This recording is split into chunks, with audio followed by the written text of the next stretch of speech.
Hi hello welcome to AI trending. ఏఐతో ప్రపంచంలో జరిగిన మార్పు గురించి ఈరోజు తెలుసుకుందాం. ఆర్టిఫిషియల్ ఇంటెలిజెన్స్ పరిశ్రమను వేగంగా మార్చివేసింది. ముఖ్యంగా 2022లో చాట్ జీపీటీ వచ్చినప్పటి నుంచి దీని విస్తృతి మరింత పెరిగింది.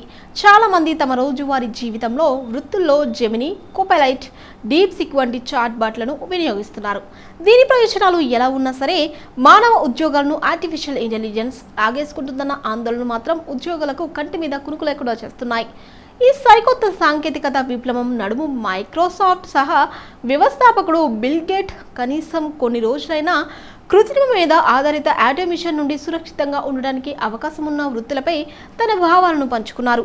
ఇటీవలి ఇంటర్వ్యూలో గేట్స్ ప్రత్యేకమైన మానవ నైపుణ్యాలు అవసరమయ్యే 3 కీలక రంగాలను హైలైట్ చేశారు. అవి coding, energy management, biology.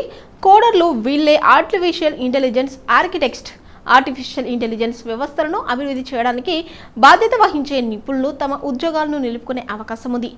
AI code generate చేయడం, కొన్ని ప్రోగ్రామింగ్ పనులను ఆటోమేట్ చేయడంలో సహాయపడుతుంది.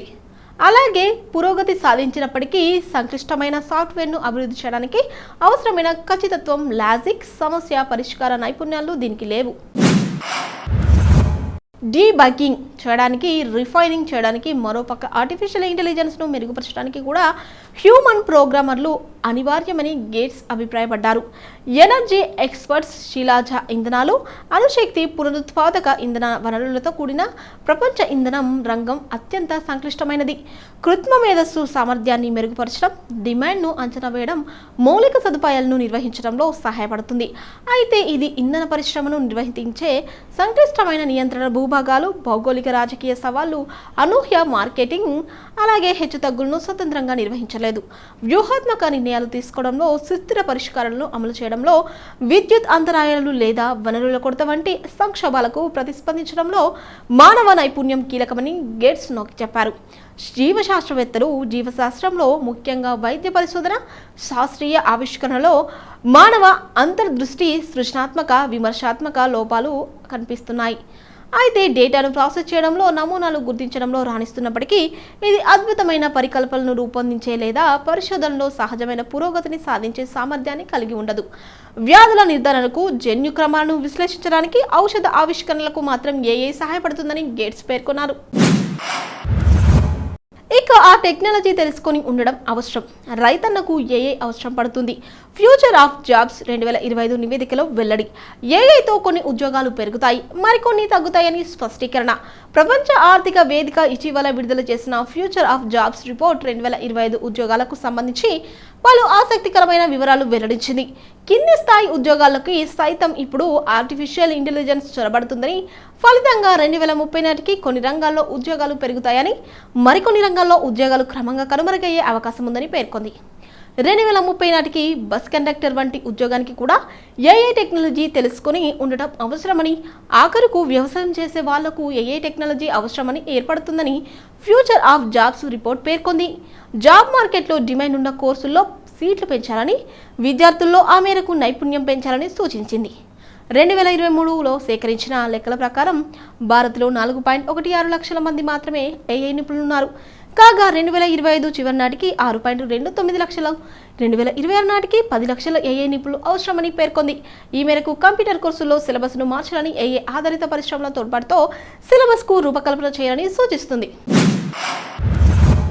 నియంత్రణకు $1 బిలియన్ వెచ్చింపు. 2024లో 1.5 కోట్ల ఉత్పత్తుల స్వాధీనం. కృత్రిమ మేధను ఉపయోగించుకుని నకిలీ ఉత్పత్తులను కట్టడి చేయడంపై ఈ కామర్స్ దిగ్గజం అమెజాన్ మరింతగా దృష్టి పెడుతుంది. 2024లో ప్రపంచవ్యాప్తంగా 1.5 కోట్ల పైగా ఇలాంటి ఉత్పత్తులను గుర్తించింది. కస్టమర్ల ప్రయోజనాలకు భంగం కలిగేలా, మరో విధంగా ఇంకెవరూ విక్రయించకుండా వాటిని స్వాధీనం చేసుకొని ధ్వంసం చేసింది. నకిలీలు, మోసాల నుంచి కస్టమర్లు, బ్రాండ్లు, విక్రేతలకు రక్షణ కల్పించేందుకు $1 బిలియన్ పైగా ఇన్వెస్ట్ చేసినట్లు వేల కొద్ది సంఖ్యలో ఇన్వెస్టిగేటర్లు, మెషిన్ లెర్నింగ్ సైంటిస్టులు, సాఫ్ట్వేర్ డెవలపర్ల వంటి ఉద్యోగాలను నియమించుకున్నట్లు బ్రాండ్ ప్రొడక్షన్ రిపోర్ట్ 2024లో అమెజాన్ వెల్లడించింది. బ్రాండ్లు గుర్తించి రిపోర్ట్ చేయడానికి ముందే తమ నియంత్రణ వ్యవస్థలు 99% సందేహాస్పద లిస్టింగ్స్ బ్లాక్ చేసినట్లు వివరించింది. అమెజాన్ పారదర్శకత ప్రోగ్రాం ద్వారా 250 కోట్ల ఉత్పత్తులు, యూనిట్లు సిసలైనవిగా ధృవీకరించినట్లు పేర్కొంది. ఫార్చ్యూన్ 500 కంపెనీలు, గ్లోబల్ బ్రాండ్స్, అంకుర సంస్థలు, చిన్న వ్యాపార సంస్థలు సహా ప్రపంచవ్యాప్తంగా 88,000 బ్రాండ్ల ఉత్పత్తులు తమ దగ్గర లిస్ట్ అయినట్లు వివరించింది. భారత్ తమకు కీలక మార్కెట్ అని, కస్టమర్లు, విక్రేతల ప్రయోజనాలను పరిష్కరించేందుకు అత్యంత ప్రాధాన్యత ఇస్తామని అమెజాన్ డైరెక్టర్ కెవారో స్మిత్ తెలిపారు. 170 పైగా నగరాల్లో ఫ్రెష్ దేశీయంగా నిత్యావసరాల సేవల సెగ్మెంట్ ఫ్రెష్ను విజయవాడ, చిత్తూరు తదితర 170కి పైగా నగరాలు, పట్టణాలకు విస్తరించినట్లు అమెజాన్ తెలిపింది. అయితే 11,000 మంది పైచిలుకు రైతుల నుంచి తాజాగా పండ్లు, కూరగాయలను కొనుగోలు చేస్తున్నట్టు వివరించింది. 2023 ద్వితీయార్థంతో పోలిస్తే 2024 ద్వితీయార్థంలో 50% వ్యాపార వృద్ధి నమోదు చేసినట్లు Amazon Fresh India director Srikanth Sriram తెలిపారు. అత్యాధునిక సాంకేతికతను అందిపుచ్చుకొని ఉపయోగించుకోవడంలో భారతీయ పరిశ్రమలు, సంస్థల వెనుకడుగు. బోస్టన్ కన్సల్టెన్సీ తాజా నివేదిక వెల్లడి. జెన్ ఏఐ ప్రయోజనాలను 80% డెవలపర్లు ఉపయోగిస్తున్నది 39%. భద్రతపై సందేహాలు, ఉద్యోగాలు పోతాయనే భయమే కారణమంటున్న బాధితులు. Generative artificial intelligence Gen AI వల్ల కలిగే ప్రయోజనాలను ఉపయోగించుకోవడంలో భారత పరిశ్రమలు, సంస్థల వెనుకడుగు వేస్తున్నాయి. గ్లోబల్ ఐటీ పవర్ హౌస్గా గుర్తింపు పొందడంతో పాటు టెక్నాలజీ ట్రేడ్లో $250 బిలియన్ల పరిశ్రమగా 50 లక్షల మంది ఐటీ నిపుణులతో విరాజిల్లుతున్న భారత ఐటీ పరిశ్రమ జెన్ ఏఐ కీలక మలుపు వద్ద నిలిచింది. ప్రస్తుతం అంతర్జాతీయ స్థాయి అవుట్ సోర్సింగ్ రంగంలో భారత్ ఆధిపత్యం కొనసాగుతున్న దశలో LLM, fine tuning, cloud computing, cyber security వంటి నైపుణ్యాల్లో యువతరం నెక్స్ట్ జనరేషన్ 51% మేర స్కిల్డ్ టాలెంట్ గ్యాప్ను ఎదుర్కొన్నట్లు తాజా అధ్యయనాలు స్పష్టం చేస్తున్నాయి. ఇక ఈ పరిస్థితుల వల్ల భవిష్యత్తులో కృత్రిమ మీద ఏఐ సంబంధిత ఆవిష్కరణలో తమ ప్రాధాన్యతలను కోల్పోయే పరిస్థితులు ఏర్పడవచ్చుననే ఆందోళన భారత నిపుణుల్లో వ్యక్తమవుతుంది. జెన్ ఏఐ వల్ల కలిగే ఉత్పాదకత వృద్ధి ప్రయోజనాలను 83% డెవలపర్లు గుర్తించినా వారు దీన్ని ఉపయోగిస్తున్నది 39%. దాన్ని అనుసరిస్తూ తమకు తగ్గట్టుగా వర్తింపజేసుకునే నవయువ డెవలపర్లు 31%కే పరిమితి అవుతున్నట్టు బోస్టన్ కన్సల్టెన్సీ గ్రూప్ BCG తాజా అధ్యయనంలో తెలిపింది. ఈ సవాలును సరైన పద్ధతుల్లో సమాధానాలు వెతుక్కోవడంలో పాటు దాన్ని అధిగమించే దిశలో చర్యలు చేపట్టకపోతే గ్లోబల్ ఏఐ లీడర్లుగా ఉన్న USA, చైనాల కంటే వెనుకబడే ప్రమాదం ఉందని అధ్యయనం హెచ్చరించింది. ఈ రంగంలో మధ్యస్థ శక్తులుగా ఎదిగిన దక్షిణ కొరియా, జపాన్, సౌదీ అరేబియా కూడా పై స్థాయికి చేరుకునే ప్రయత్నాలు చురుగ్గా సాగిస్తున్నాయి. ఈ సమయంలో భారత్కు ఇది సవాళ్లతో కూడుకున్నదనే అభిప్రాయం వ్యక్తం చేసింది. ప్రస్తుత పరిస్థితులను అధిగమించి కృత నిశ్చయంతో ముందుకు సాగేందుకు అవసరమైన శిక్షణ కొరవడడం, ఈ అత్యాధునిక సాంకేతికతలను ఉపయోగిస్తున్న క్రమంలో ఎదురవుతున్న భద్రతాపరమైన సందేహాలు, జెన్ ఏఐ వంటి వాటితో ఉద్యోగాలు పోతాయనే భయం తదితర కారణాలతో వివిధ కంపెనీలు ఆచితూచి స్పందిస్తున్నాయని తెలిపింది. మారుతున్న సాంకేతికతలకు తగ్గట్టుగా ఐటీ సర్వీసుల్లో జెన్ ఏఐ వర్తింపును వేగవంతం చేయడం ద్వారా పైచేయి సాధించాలంటే భారత్ వివిధ చర్యలు చేపట్టాలని అధ్యయనం సూచిస్తుంది. 2 ఏళ్లు గడుస్తున్న వెనుకబాటే. 2022 చివరిలో జెన్ ఏఐ అనేవి పరిశ్రమలో కీలక మార్పులకు శ్రీకారం చుట్టాయి. అయితే 2 ఏళ్లు గడుస్తున్న జెన్ ఏఐను అందిపుచ్చుకొని వర్తింపజేసుకునే విషయంలో అధిక శాతం పరిశ్రమలు వెనుకబడ్డాయి.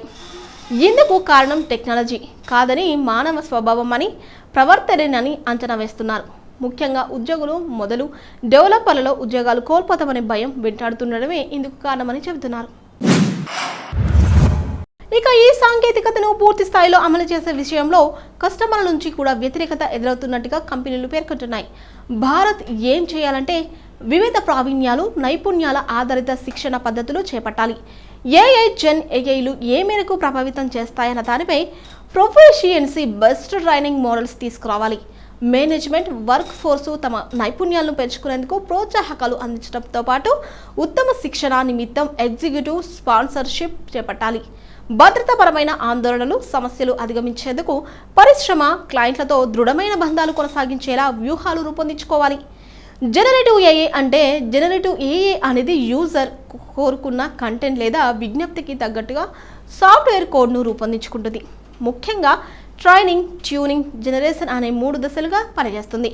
టెక్స్ట్, ఇమేజెస్, ఆడియోల రూపంలో ఒరిజినల్ కంటెంట్ను తయారు చేయగలదు. అధునాతన మెషిన్ లెర్నింగ్ మోడళ్లు, మరీ ముఖ్యంగా డీప్ లెర్నింగ్ మోడళ్లపై ఆధారపడి ఈ టెక్నాలజీ పనిచేస్తుంది. ఆర్టిఫిషియల్ ఇంటెలిజెన్స్ వినియోగం విస్తృతంగా పెరిగిపోయింది.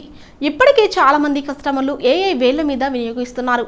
ఏఐ ఇప్పుడు భారతీయ వినియోగదారుల దైనందిన జీవితంలో ఎంత లోతుగా పాతుకుపోయిందో ఆర్టిఫిషియల్ ఇంటెలిజెన్స్ ఆధారిత బిజినెస్ ట్రాన్స్ఫార్మేషన్ ప్లాట్ఫామ్ సర్వీస్నౌ తన తాజా సర్వేలో వివరించింది.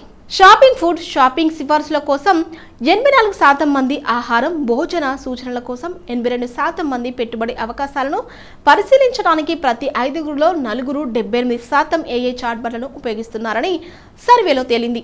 ఇది ఏఐ ఆధారిత ఆర్థిక నిర్ణయాల వైపు మళ్లడాన్ని సూచిస్తుందని సర్వే తెలిపింది. దేశంలోని 80% మంది వినియోగదారులు ఇప్పుడు ఫిర్యాదుల స్థితిని తెలుసుకునేందుకు, ఉత్పత్తులపై సలహాల కోసం, స్వయం సహాయక మార్గదర్శకాల కోసం ఏఐ చాట్బోట్లను ఉపయోగిస్తున్నారు. ముఖ్యంగా 6గురిలో 5 సందేహాలను నివృత్తికి, సమాచారంతో కూడిన నిర్ణయాలు తీసుకోవడానికి ఆర్టిఫిషియల్ ఇంటెలిజెన్స్ సాధనాలను చురుకుగా ఉపయోగిస్తున్నారని సర్వే పేర్కొంది.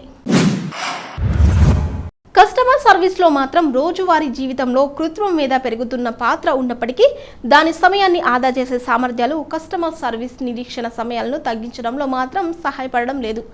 భారతీయ వినియోగదారులు గత సంవత్సరంలో 15 బిలియన్ గంటలు వేచి ఉన్నారు అని సర్వీస్నౌ కస్టమర్ ఎక్స్పీరియన్స్ రిపోర్ట్ తెలిపింది. కాగా వ్యాపార సంస్థలు వారానికి సగటున 1 రోజు కంటే తక్కువ కస్టమర్ సమస్యలను పరిష్కరించడానికి మిగిలిన 4 రోజులు బృందాల ప్రతిస్పందనలు, పరిపాలన విధులు, ప్రమోషన్లను, ఆఫర్లు, శిక్షణ, విరామాల కోసం వేచిస్తున్నాయని సర్వే చెబుతుంది. వ్యాపార సంస్థలకు భారీ అవకాశాలను అందించే ప్రపంచంలోని 3వ అతిపెద్ద వినియోగదారుల మార్కెట్గా భారత్ అవతరించబోతుంది. కొత్త ఏఐ టూల్స్ కస్టమర్ సర్వీస్పై తమ అంచనాలను పెంచాయని 82% మంది వినియోగదారులు వ్యక్తం చేశారని ServiceNow India senior vice president and managing director Sumit Mathur తెలిపారు. 2024 నవంబర్ 1 నుంచి 15 వరకు సుమారు 5,000 మంది వినియోగదారులపై ఈ సర్వే నిర్వహించారు.